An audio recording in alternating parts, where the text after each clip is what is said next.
பார்க்க வந்திருக்க? சார், எப்படிப்பட்ட இசை மேதை சார் நீங்க. ஆனா உங்க மேல போய் இப்படி ஒரு அபாண்டமான பழிய பாடகி ஜெயலட்சுமி சுமத்திட்டாங்களே.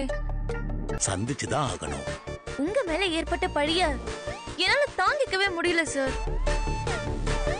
உங்களை பார்த்து ஆறுதல் சொல்லலான்னு தான் சார் நான் இங்க வந்தாலே உங்ககிட்ட அந்த ஜெயாவை மன்னிப்பு கேட்க வைக்கிறேன்.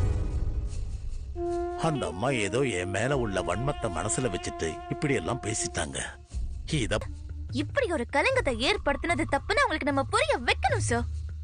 நீ எதுக்குமா இப்ப இவ்வளவு ஆவேசப்படுற? சார், எனக்கு இத கவனிக்க வேணாமா? இரு வர.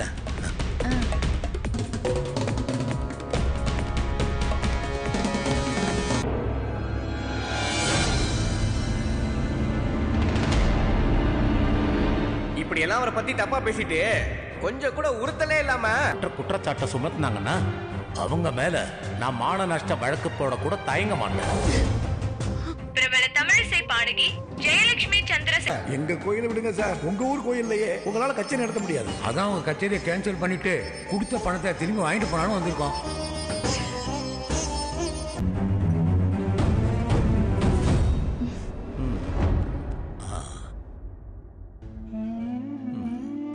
இது எனக்கு. பொன்னி, நீ சொன்ன இந்த வார்த்தை எனக்கு ரொம்ப பிடிச்சிருக்குமா. சந்தோஷம் சந்தோஷம். நானும் சாப்பிடுறேம்மா, நீயும் சாப்பிடு. ஐயோ சார், இதெல்லாம் எனக்கு வேண்டாம். வேணும்னா நான் உங்களுக்கு பணிவிட வேணா பண்றேன் சார், நீங்க சாப்பிடுங்க. தேங்க்யூ.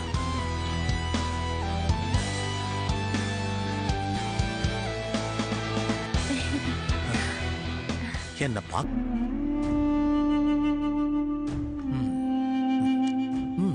நீ பாடுவியாமா? இதோ கொஞ்சம் கொஞ்சம் பாடுவேன் சார். அப்படியா? அறுப்பான சோத்துக்கு ஒரு சோறு பதங்கிற மாதிரி உனக்கு நல்லா பாட தெரியும்னு தெரிஞ்சுக்க இந்த 2 வரி போதுமா?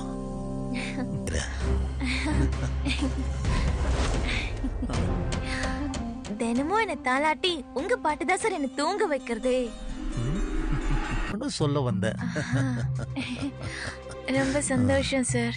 கவலைப்படாதம்மா, நான் உன்னை பாட வைக்கிறேன். சரி சார்.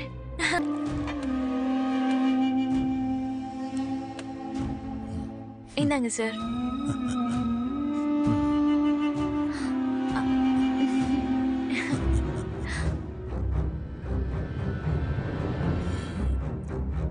இங்க பார்க்காம போனதே கிடையாது. வா வந்து ஆடு. இல்ல சார், பரவாயில்ல. ஓடாம நான் சொல்றத கேளு. இங்க வா. ஓடாத. வா, நான் சொல்றேன்ல. ஏய் பொன்னி,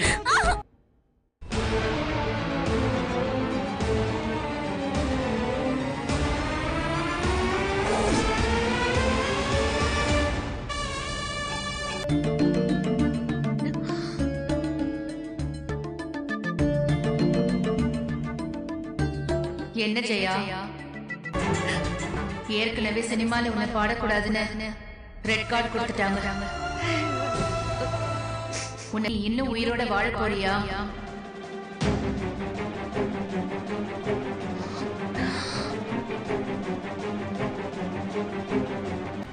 சொல்லு. இந்த அசிங்கத்தையும் அவமானத்தையும் சுமந்துக்கிட்டா நீ வாழ போற? இல்ல.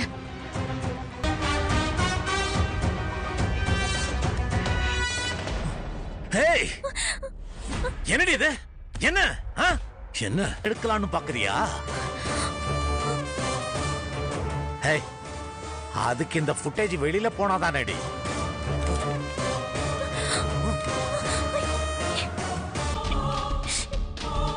அது பாடகில இருந்து என்ன பார்க்க வர ரசிகங்க வரைக்கும் எல்லாருமே என் ஆசைக்கு அடங்கி போயிருக்காங்க.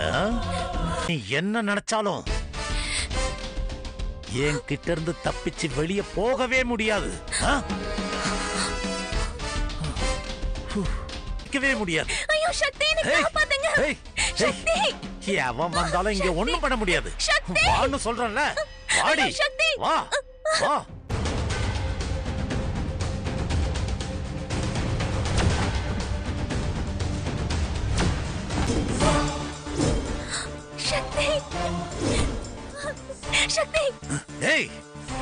நீ ஏன் வீட்டுல வந்து ஏன் மேல கை வைக்கிற? உன்ன அடிச்சேனா? அண்ணா, இங்க நீங்க என்னென்ன லீல பண்ணீங்களோ அத நாங்க வெளிய இருந்து பாத்துக்கிட்டு தான் இருந்தோம்.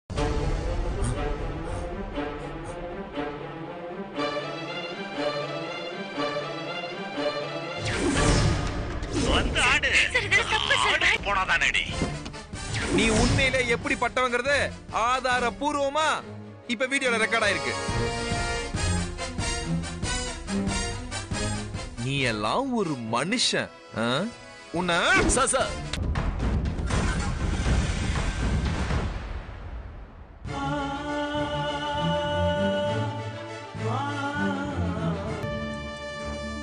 என்ன சார் சொல்றீங்க? இந்த பொண்ணுகிட்ட இவரு தப்பா நடந்துக்க முயற்சி பண்ணியிருக்காரு. இப்படி அவரோட ரசிகைகள் அவருக்கு வெளிச்சம் போட்டு காட்ட வேண்டிய நேரம் வந்துருச்சு. ரசிகையா இந்த பொண்ணை வேவ் பார்க்க அனுப்பி இந்த ஸ்ட்ரிங் ஆபரேஷனை நாங்க நடத்தி இருக்கோம். இவங்களோட ஹெல்ப்னால தான் இந்த ஆபரேஷனை நினைச்ச மாதிரி மகனும் மருமகளும் தான். இதுக்காக பொன்னி மிகப்பெரிய ரிஸ்க் எடுத்திருக்காங்க. அவங்க வாழ்க்கையவே பணையம் வச்சு இவரோட ஆதரவால தான் இது எல்லாமே என்னால செய்ய முடிஞ்சது. சார், இந்த ஆபரேஷனை பத்தி நீங்க என்ன சார் சொல்ல விரும்புறீங்க? நான் என் ஃப்ரெண்ட்ஸோட ஹெல்ப் மூலமா தான். என்ன அசிங்கப்படுத்திட்டல்ல? போயா. யோ வாயா. சார் பதில் சொல்லுங்க சார். சார் கொண்டதால் கைது செய்யப்பட்டுள்ளார்.